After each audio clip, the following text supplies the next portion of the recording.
Hello and welcome to my weekly video blog, and today on A Vogel Talks Menopause I'm going to be talking about, can the menopause cause emotional detachment?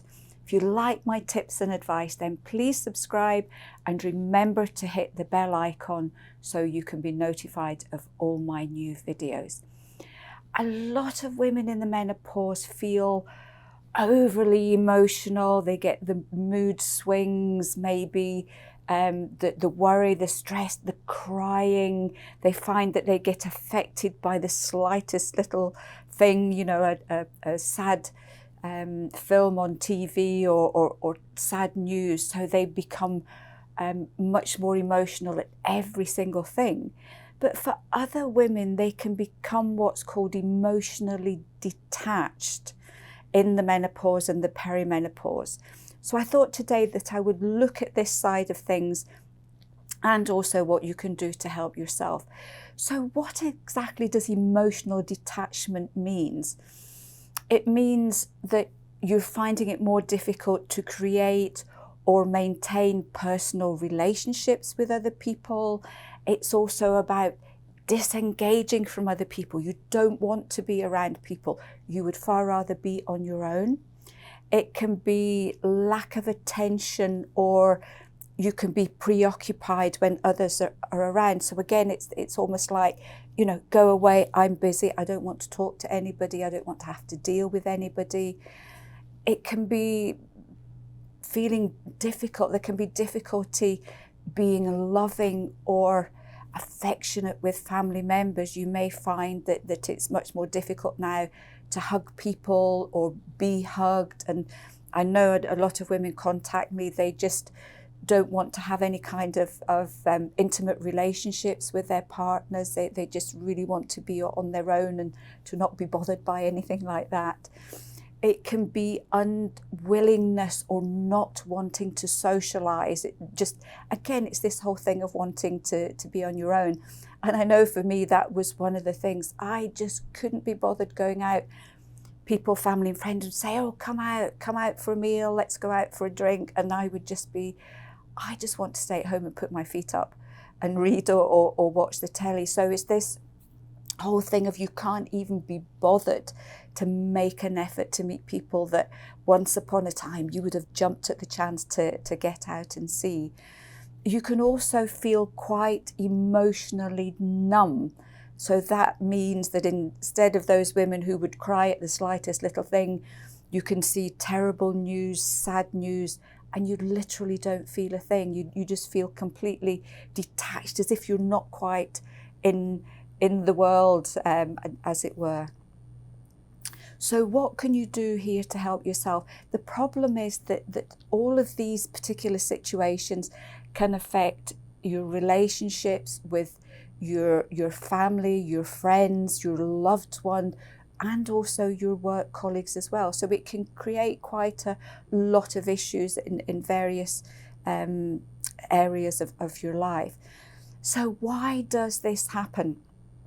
One of the things they think may be the cause is the decrease of a hormone called oxytocin. Oxytocin is basically called your love hormone. You're flooded with it when you give birth so that you will fall in love with your baby.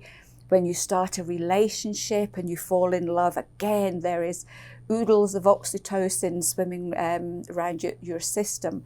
But there does seem to be a link between the level of estrogen and the level of oxytocin. So as your estrogen starts to fall in the perimenopause and in the menopause, the levels of oxytocin can decrease.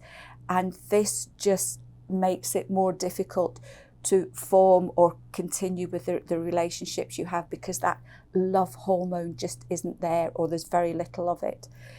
It can also be stress, it can be fatigue, you know, in particular at this time, most people are stressed and fatigued, and sometimes it's just a fact, you just can't be bothered with other people because you're too tired and all you want to do is sleep or rest. It can be a defense mechanism too. In the menopause, there's all these changes going on, and sometimes our ability to cope with daily life decreases. So although nothing has really changed, because of the hormonal changes in the body, it makes these areas of our life seem more difficult. What work might be more challenging, maybe relationships that are a little bit difficult to start with seem more challenging and much more difficult to cope with. So our body creates this defense mechanism by shutting us off from everything so that we don't actually feel any of these extra emotions that we may have to deal with.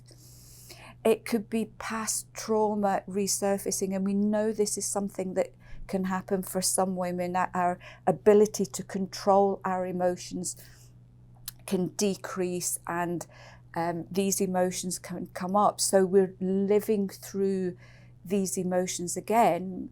Grief is a really good example, and that can make it more difficult to cope with other people at this particular time too. It can be nutritional deficiencies. At this point, when our hormones are changing, it puts a huge amount of stress on our body physically.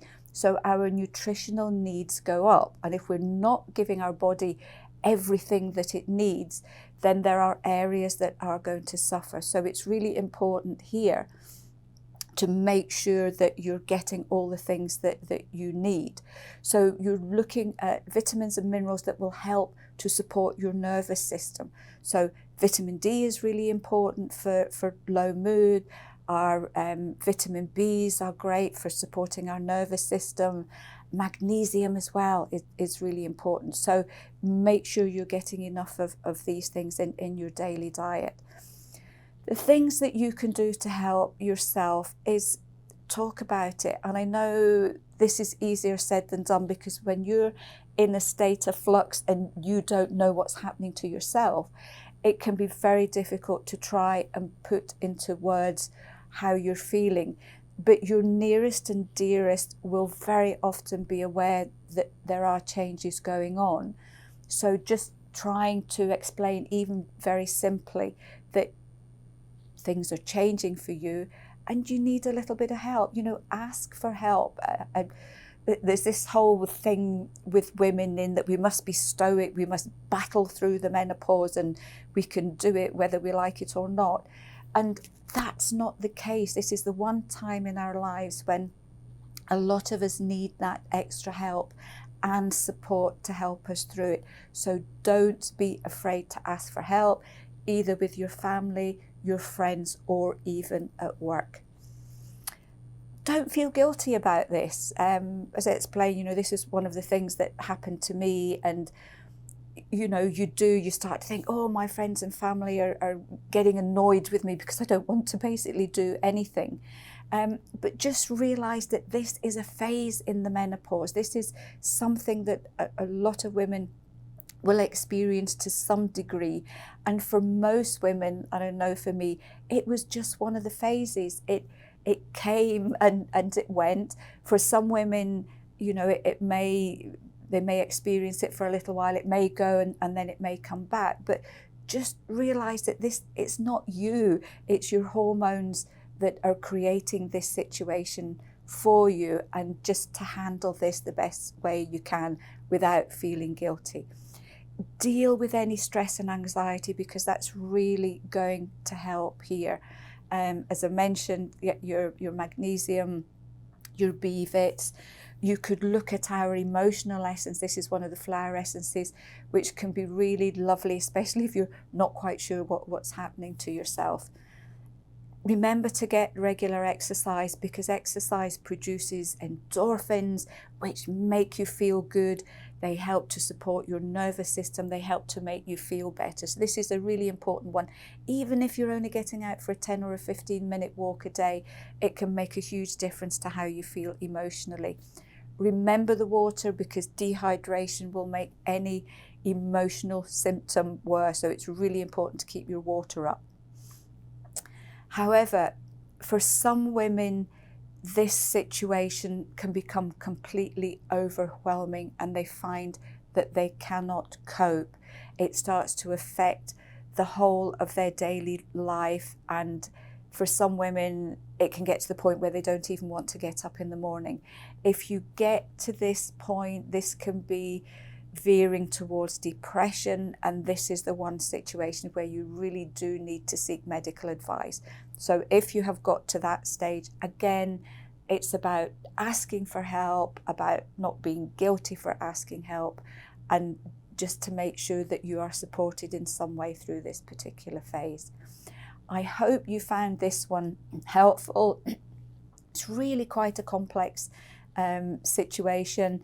If any of you out there went through this and you did things to help yourself, please share them. We would all love to hear about them. And until then, I will see you next week for another edition of A. Vogel Talks Menopause.